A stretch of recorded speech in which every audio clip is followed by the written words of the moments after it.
Un niño de 2 años desembarca de un barco en Nueva Orleans. 2 décadas después, estaría atrapando castores, esquivando flechas e intercambiando disparos con guerreros. Esta es la historia de un hombre que fue absorbido por la violencia de la frontera. Wildcat Bill soportó América y tenía las cicatrices que lo demostraban. Este episodio profundiza en la supervivencia en la frontera por cualquier medio necesario. Capítulo 1. William Thomas Hamilton, quien más tarde sería llamado Wildcat Bill, nació el 6 de diciembre de 1822, cerca del río Till, en las colinas de Cheviot, un territorio que se extiende por la frontera entre Escocia e Inglaterra. Su padre era de Escocia y su madre de Inglaterra. En 1825, en las colinas de Cheviot de Escocia, un grupo de 25 hombres construyó una barca con el propósito de inmigrar. Estaban divididos sobre si su destino debía ser la India o América. Cuando la votación resultó en un empate, el capitán, que era el tío de Wildcat Bill, tomó la decisión de navegar hacia América. Wildcat Bill estaba a punto de cumplir 3 años cuando llegó a Nueva Orleans con su padre. Viajaron por todo Estados Unidos, estableciéndose finalmente en St. Louis después de un periodo de 18 meses. Residió allí hasta los 20 años, habiendo pasado 5 años en la escuela. Debido a su frágil salud, un médico sugirió un cambio de ambiente. En consecuencia, su padre organizó que acompañara a un grupo de 8 tramperos veteranos, bajo el liderazgo de Bill Williams y Perkins, en una aventura de un año. Estos hombres eran célebres por su valentía y familiaridad con las tribus nativas. En 1842 se aventuraron al oeste desde Missouri, optando por animales de carga en lugar de carretas. Tras una estampida de búfalos y un encuentro con los Kiowas, comerciaron con los Cheyennes, donde Bill aprendió rápidamente su lenguaje de señas. Durante una caza de búfalos, Bill causó una fuerte impresión en los Cheyennes al derribar un búfalo, con lo que se consideró un disparo afortunado. Logró matar a 4 búfalos en total, observando a los hábiles arqueros mientras hacían su trabajo. El proceso de descuartizar a los animales llevó varias horas, y cada caballo fue cargado con 300 libras de carne. La partida de caza regresó al atardecer a un festín de celebración, durante el cual Bill se ganó el respeto tanto de sus propios compañeros como de los Cheyennes. Bill desarrolló una gran admiración por el estilo de vida Cheyenne, tomando nota de su dignidad, generosidad e ingenio. Su dieta consistía en carne seca, pemicán y delicias ocasionales como lengua de búfalo y de puille, un tipo de grasa de búfalo. Antes de su partida, un hombre llamado Swift Runner le regaló un pony y las mujeres le dieron mocasines de cuentas, significando una despedida llena de respeto mutuo. Wildcat Bill y su grupo viajaron al río South Platte para enviar sus pieles a St. Louis. Establecieron un campamento cerca de la aldea Sioux del jefe Big Thunder. Justo antes del amanecer, los Pawnees realizaron una incursión en la aldea, llevándose aproximadamente 100 ponis. En respuesta, Bill y un hombre llamado Noble se unieron a una partida de guerra Sioux para perseguir a los ladrones, mientras Williams permanecía en el campamento. Siguieron a los Pawnees rápidamente. Los Sioux lanzaron un ataque, matando a 2 Pawnees, pero los otros lograron huir al bosque. Bill y Noble lograron recuperar algunos de los ponis, a pesar de que les dispararon. De vuelta en el campamento, los Sioux Desnudaron y arrancaron las cabelleras de sus enemigos caídos. Bill observó que los Sioux eran cautelosos, evitando el bosque para eludir posibles emboscadas. Los guerreros fueron recibidos en la aldea con canciones y danzas. Williams reprendió a Bill por su imprudencia, pero Bill defendió su decisión de ayudar a recuperar los ponis. Había observado que los Pawnees fueron descuidados al cometer el error crítico de atacar tan tarde. Más tarde, el grupo comerciaba cerca del campamento Sioux de Black Moon, donde el ambiente era tenso, pero las transacciones se desarrollaron sin problemas. Los guerreros más jóvenes mostraban respeto por Bill, pero los ancianos sentían que era demasiado imprudente. Cuando un comerciante llamado Vázquez apareció con carretas, Bill fue testigo de cómo Williams lo superó en una negociación, asegurando bienes por valor de $750. Vázquez se fue enojado, jurando causar problemas. Posteriormente viajaron a la aldea de Yellow Bear, donde Williams persuadió al jefe para comerciar, aunque los Arapaho tenían fama de ser ladrones. Comerciaron con éxito más de 100 túnicas y pieles. Más tarde, en Independence Rock, descubrieron huellas dejadas por Vázquez. Mientras acampaban, una partida de guerra Crow intentó intercambiar caballos de inferior calidad y exigió bienes. La situación se tensó, pero Bill calmó la situación levantando su escopeta, lo que provocó que los Crows se fueran solo con algo de tabaco. A continuación, viajaron hacia Wind River en busca de los Shoshones. Bill observó que las pieles de primavera todavía estaban en excelentes condiciones. Se encontraron con otro comerciante, Pomeroy, y obtuvieron una ganancia de $300.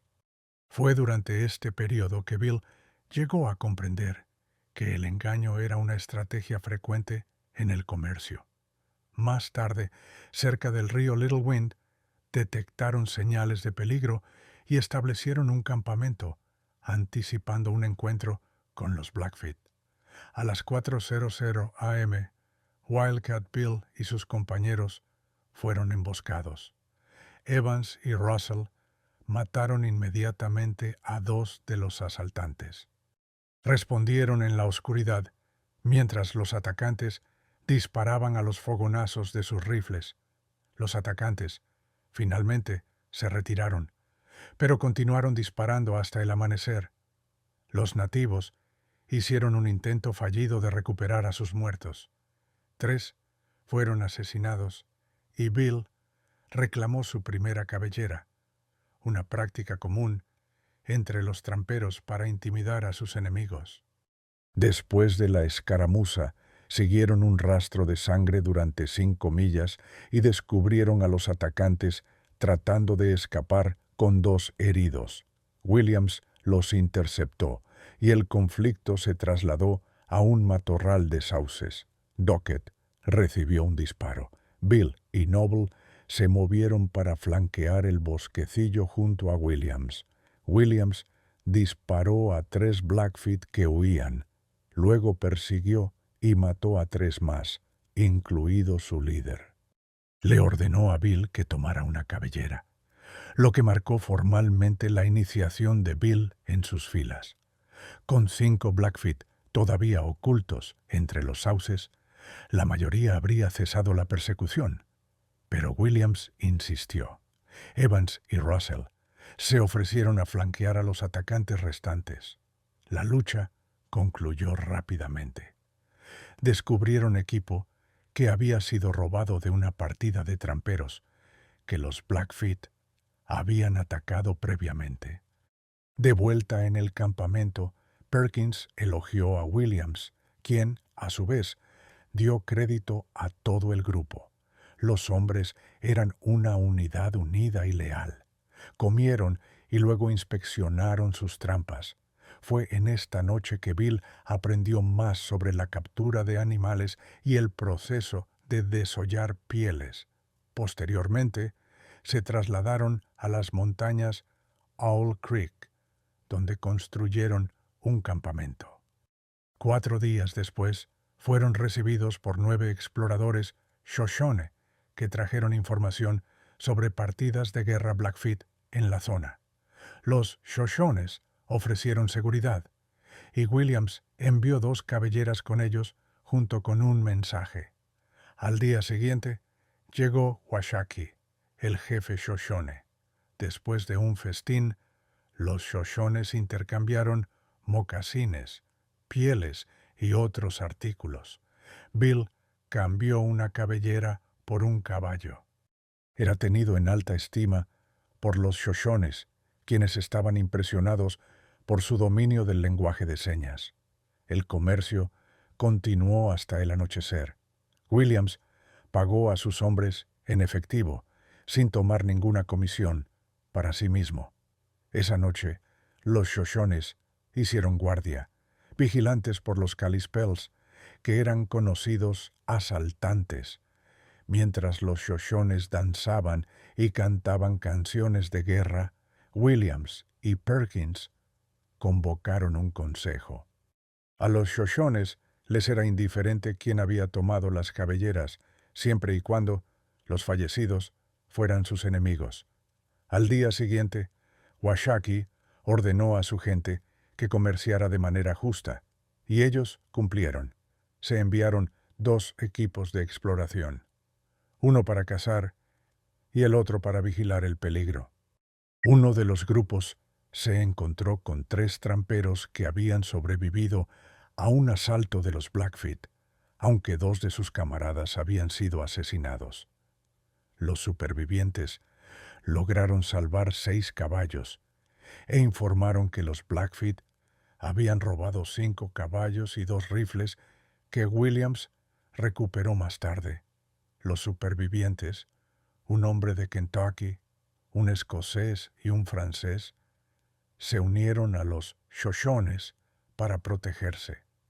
Tenían con ellos 6 fardos de pieles de castor, valorados en más de $4,000, y un raro castor blanco, que presentaron como regalo a Williams. Bill descubrió que muchos de los hombres de la montaña eran bien educados, y uno de ellos le dio libros de Shakespeare y de historia. Más tarde, el segundo grupo de exploración regresó, habiendo luchado con guerreros Pend d'Oreille cerca de Owl Creek. Los Shoshones hicieron planes para permanecer donde había abundancia de carne seca, pasto, madera y algunos búfalos. Los jóvenes se mantenían ocupados con tareas de caza y exploración. Más tarde, mientras los Shoshones celebraban, Bill aprovechó la oportunidad para estudiar sus tradiciones. Poco después, los exploradores regresaron con informes de que no había señales de enemigos en la zona. Se convocó un consejo y el grupo se dividió en 3 para inspeccionar la región. El grupo de Bill, liderado por Williams, se dirigió a Bull Lake. Allí, en Bull Lake Creek, notaron huellas frescas de ponis, pero no pudieron determinar el tamaño de la partida enemiga. Poco después, se escucharon disparos desde el este. El jefe Munhab lideró una carga, y 2 jóvenes guardias fueron asesinados mientras intentaban advertir a su grupo. El resto del grupo se retiró por una cresta. El grupo de Bill flanqueó al enemigo, persiguiéndolo hacia Wind River. Las fuerzas enemigas se dispersaron en lugar de mantener su posición, lo que facilitó que los Shoshones los alcanzaran. Bill luego le disparó a un guerrero alto, lo que le valió elogios de Williams. Con solo 3 enemigos restantes, los Shoshones tuvieron dificultades para acabar con ellos hasta que intervinieron los guerreros más viejos y experimentados. tomaron cabelleras y recuperaron los ponis robados, 7 pertenecientes a los Shoshones, 5 de la partida de Cook y 2 que no fueron reclamados, que Munhaf regaló a Bill y Williams. También localizaron al segundo grupo cerca de un manantial, donde un Shoshone estaba al borde de la muerte y otros 3 estaban heridos. Este grupo había luchado contra 9 Blackfeet que se escondían detrás de una barricada. Después de un tiroteo fallido, los Shoshones cargaron y mataron a los Blackfeet. Evans fue golpeado en la cara por una flecha y el hombre de Kentucky sufrió una herida en el brazo. Williams atendió sus heridas. Luego, transportaron al moribundo de regreso en una camilla atada a un pony. Regresaron al campamento a las 3 en punto, donde la mitad de la tribu se había reunido para recibirlos. Siguió una mezcla de duelo y celebración, mientras lloraban a los muertos y honraban la victoria. A pesar de este éxito, el oeste aún no había terminado de poner a prueba a Bill. Capítulo 2.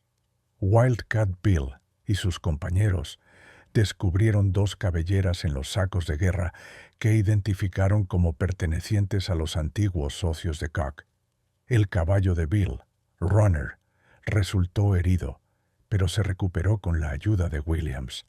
Scotty y Russell regresaron de una escaramuza con 20 Piegans en la que los Shoshones mataron a 5 y capturaron sus ponis. Bill advirtió sobre una posible represalia de los Blackfeet y los Pawnees. Después de concluir su comercio con los Shoshones, Williams envió las pieles a Fort Bridger y los Shoshones comenzaron a moverse hacia South Pass. El grupo tomó la decisión de cazar a lo largo del río Green antes de separarse. Sus habilidades eran lo que los mantenía vivos. Para entonces, Bill se había vuelto experto en lenguaje de señas, escritura y puntería, incluso logrando impresionar a los Shoshones con sus saltos de manos. El grupo se mantuvo vigilante, sin embargo, consciente de que cualquier error podría resultar fatal. Bill observó que los Shoshones eran cazadores y tiradores superiores en comparación con los Cheyenne, y admiraba su limpieza y profundo respeto por la familia, lo que atribuyó al liderazgo de Washakie. Más tarde, atraparon castores en Bull Lake y cazaron osos en la región del río Green. Fue por esta época que Bill mató a su primer oso con Perkins, aprendiendo que la caza de osos era menos difícil que la de antílopes, pero peligrosa cuando se trataba de un animal herido. El grupo recolectó valiosas pieles y continuó río abajo para poner cebo para más osos. Bill también perfeccionó su habilidad para matar de un solo disparo y aprendió la importancia crítica de la preparación constante. El grupo viajó 20 millas río abajo, donde vieron huellas de ponis y se encontraron con 7 tramperos, 2 de los cuales estaban heridos por un ataque de los Blackfeet. Estos tramperos tenían la intención de unirse al campamento de Bill. Bill y Dockett mataron a una osa y sus 3 cachorros, trayendo de vuelta la carne y la piel. El grupo se mantuvo en alerta máxima y continuó trabajando hasta el anochecer. Los tramperos llegaron al día siguiente intercambiando pieles de castor por suministros necesarios. Después de 8 días, el grupo de Bill se dirigió a Fort Bridger, un centro donde tramperos y comerciantes se dedicaban a la bebida y al juego. Aquí, Bill se encontró con tramperos de renombre como Bridger y Anderson, y observó la intensa competencia entre los tramperos independientes y las principales compañías de pieles. Y hablando de Bridger y esas figuras legendarias de la antigua frontera, Asegúrate de explorar nuestros episodios especiales, dedicados a cada uno de ellos, disponibles exclusivamente en nuestro canal. Disfrutarás cada minuto.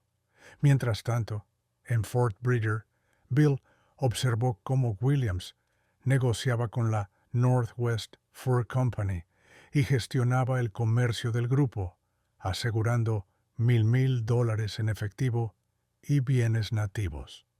Bill escuchó atentamente las historias de los viejos tramperos, incluida una de 1839 sobre una batalla con los Piegans. Más tarde, guió a un grupo al Alto Yellowstone, recordando una y otra vez los puntos de referencia de esa historia. Bill continuó impresionando a los Shoshones con su dominio del lenguaje de señas, convirtiéndose en el hombre blanco más hábil de las llanuras en este aspecto. Después de 2 semanas, el grupo partió con los Shoshones hacia Browns Hole, un lugar donde los Utes y Navajos intercambiaban bienes y corrían carreras de caballos. Más tarde, Wildcat Bill y su grupo permanecieron en Browns Hole hasta septiembre, explorando las montañas Uinta y manteniendo relaciones pacíficas con las tribus locales. Se prepararon para la temporada de captura y Williams cambió una mula por una manta navajo, mencionando que estaba escribiendo un libro. Luego, el 17 de septiembre, el grupo de Bill, ahora liderado por Perkins, partió.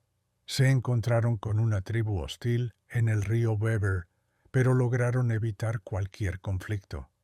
Después de un ataque de lobos, mataron a varios nativos.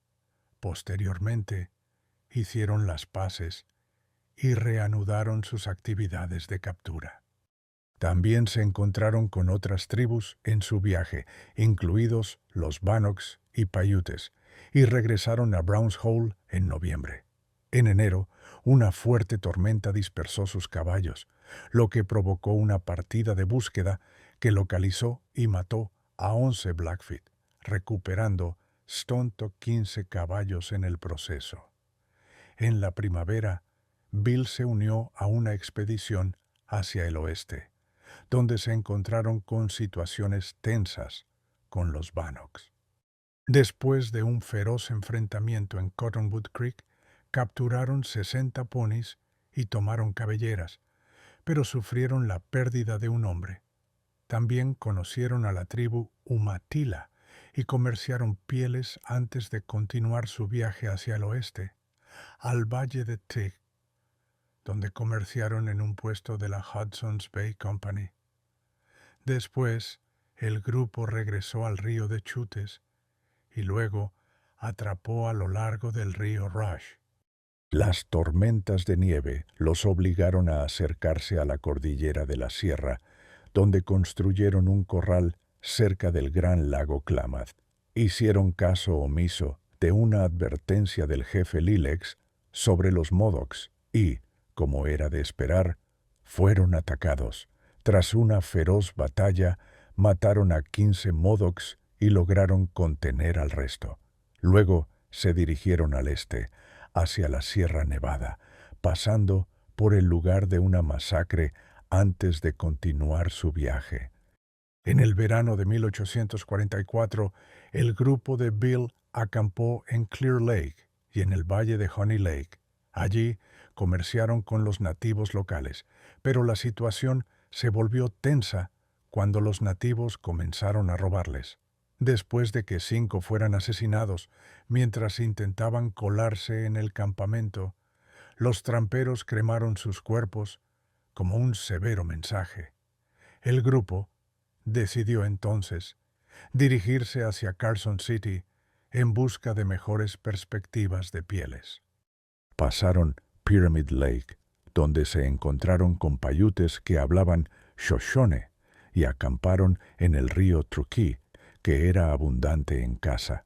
Cerca de Strawberry Lake se encontraron con una pequeña tribu que suplicaba comida, a pesar de tener los medios para cazar y pescar por sí mismos. Un tiempo después, Wildcat Bill y su grupo atravesaron las montañas durante una tormenta, conduciendo 250 caballos a través de nieve profunda. Siguieron adelante hasta que encontraron un área llana para acampar, donde la nieve se acumuló hasta una profundidad de 2 pies. Después de 4 días, la nieve se había derretido lo suficiente como para que pudieran continuar. Llegaron al valle de Carson y luego establecieron un campamento junto al río Carson, donde se encontraron con 12 amigables jinetes Paiute. Los hombres intercambiaron carne de castor y compartieron una comida, manteniendo una coexistencia pacífica durante 6 semanas antes de partir. Mientras atrapaban cerca de una curva en el río, el grupo se encontró con una partida de guerra Paiute, hostil, que exigió sus caballos. Las negociaciones se rompieron, y al día siguiente, Frederick Crawford desapareció. Más tarde descubrieron su cuerpo mutilado, arrojado al río. Su muerte incitó la furia del grupo, y cuando aproximadamente 60 nativos lanzaron un ataque, el grupo de Bill respondió con ferocidad. Mataron a la mayoría de los atacantes, recuperaron las pertenencias de Crawford y capturaron 43 ponis. Solo unos pocos de sus hombres resultaron heridos y perdieron 2 caballos. Después de la pelea, el grupo trasladó su campamento, consciente de que podrían venir más enemigos.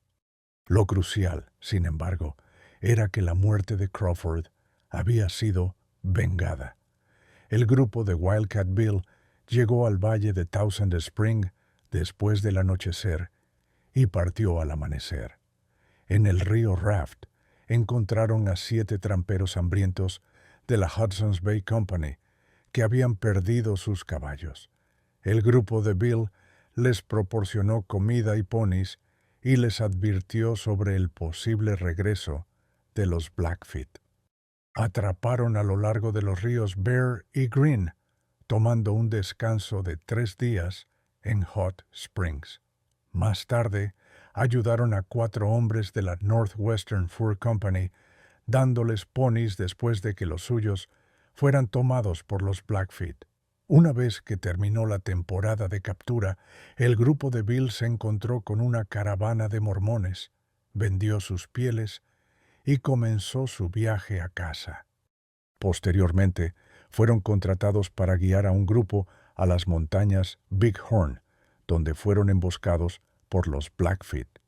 Lucharon matando a 3, pero su empleador, Overstall, les echó la culpa. El tenso enfrentamiento concluyó cuando el grupo de Bill se vio obligado a guiar a Overstall a Laramie. Después de un tiempo, Bill se unió al jefe Shoshone Washakie para una caza de otoño en el país de Big Horn, donde mataron a más de 200 búfalos. Bill también fue testigo de cómo los Shoshones triunfaban sobre los Crows en carreras de caballos. El grupo atrapó castores y curó carne mientras los Shoshones preparaban pemmican. Aproximadamente en el mismo período, una incursión de los Blackfeet fue repelida con éxito y regresaron a casa con un amplio suministro de pieles y carne en diciembre. Capítulo 3. Bill se alejó de la pradera por un período de 2 años y medio. A su regreso en 1846, encontró que St. Louis había sido transformado por la Guerra de México y el bullicio de las noticias sobre el oro de California.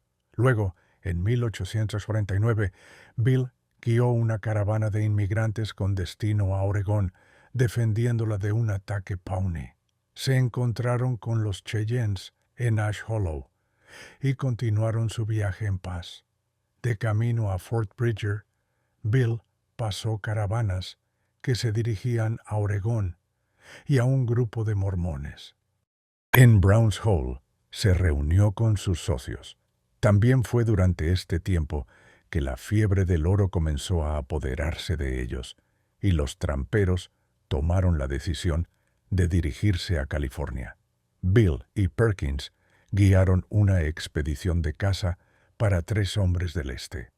Más tarde, mientras cazaban osos, se prepararon para un posible ataque después de descubrir señales de nativos cercanos. 15 Shoshones, liderados por Humpy, se les acercaron. Después de una breve discusión, los tramperos se dirigieron hacia el campamento de Washakie. Al día siguiente, emboscaron a un grupo de Piegans, matando a 5 y persiguiendo a 2. Washakie más tarde elogió a los tramperos por sus acciones. El viaje continuó sin incidentes y se separaron en el río Green. El grupo de Bill se vio atrapado en una tormenta de 3 semanas en Henry's Fork, lo que los llevó a separarse, con algunos dirigiéndose a Oregón y otros a Utah. Después, el grupo de Bill reanudó sus actividades de captura hacia el oeste, cruzando el lago Humboldt y las sierras, y finalmente llegando a Hangtown el 3 de julio. En Hangtown observaron a los mineros trabajando duro por el oro. A medida que avanzaba su viaje, el grupo de Bill llegó a Sacramento el 9 de julio, donde vendieron sus pieles, compraron equipo de minería y comenzaron a minar. Su éxito fue modesto, y muchos de los mineros estaban en la indigencia y se enfrentaban a un peligro constante. Para 1853, el grupo de Wildcat Bill estaba situado en Little York. Algunos mineros se habían aventurado a explorar otros arroyos, pero no regresaron. Comenzó a circular la noticia de que un abogado llamado Lewis había sido asesinado cerca de Auburn y los nativos locales habían desaparecido. Los mineros responsabilizaron a la tribu, aunque la mayoría había cambiado sus armas de fuego por herramientas. Se extendieron los rumores de mineros a los que les habían arrancado la cabellera y la ansiedad por una fuerza tribal unida. El grupo de Bill, los mineros montañeses, todavía poseía sus armas y había cambiado sus viejos rifles por rifles Sharps. Fueron convocados para ayudar en Nevada City, donde los mineros estaban nerviosos. Se le pidió al grupo de Bill que tomara la iniciativa en la respuesta, y Perkins propuso la teoría de que la tribu de Auburn era la culpable. Así, el grupo reunió a 63 jinetes y partió. En su ruta, descubrieron los cuerpos de 3 mineros asesinados y los enterraron. Al mediodía, habían llegado a la aldea nativa. Bill lideró un contingente de 25 hombres para flanquear a la tribu. Los rifles Sharps crearon pánico, y los mineros rápidamente ganaron la ventaja sobre los nativos. Aproximadamente 30 nativos lograron escapar, mientras que el resto, principalmente mujeres y niños, fueron capturados. Algunos murieron en el caos subsiguiente y se recuperaron 74 caballos robados. Y ya que hablamos de rifles, asegúrate de ver nuestros episodios especiales sobre el rifle Hawken y las armas más brutales utilizadas en la frontera una vez que termines con este. Pero sí, después de vencer a los nativos, los mineros encontraron sillas de montar, mantas, ropa y $500 en polvo de oro.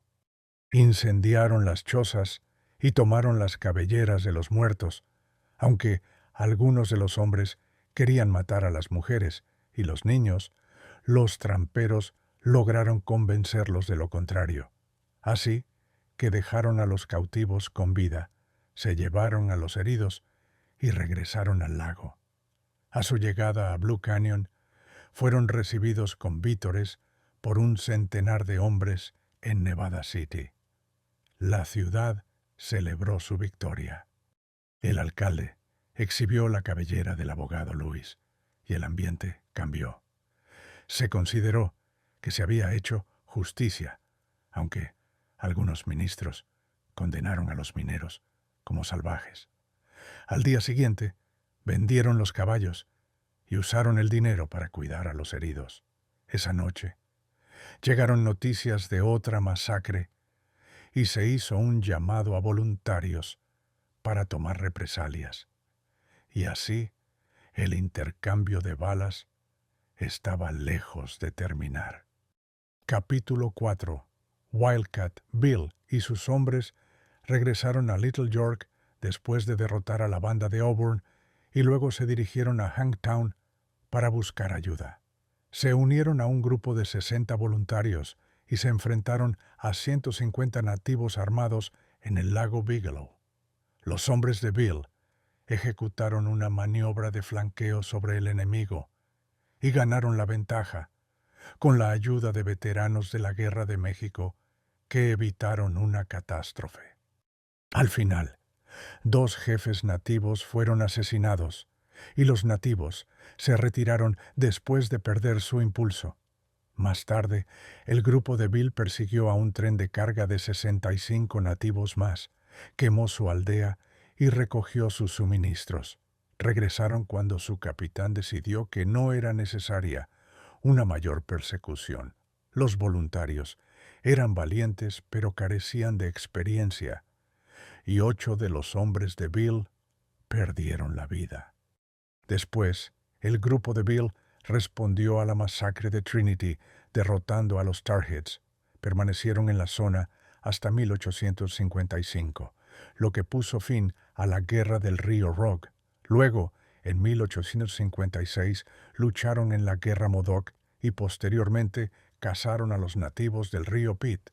Los voluntarios finalmente se disolvieron, pero Bill y sus hombres continuaron con sus actividades mineras hasta 1858, cuando la mayoría de ellos partió hacia Nuevo México.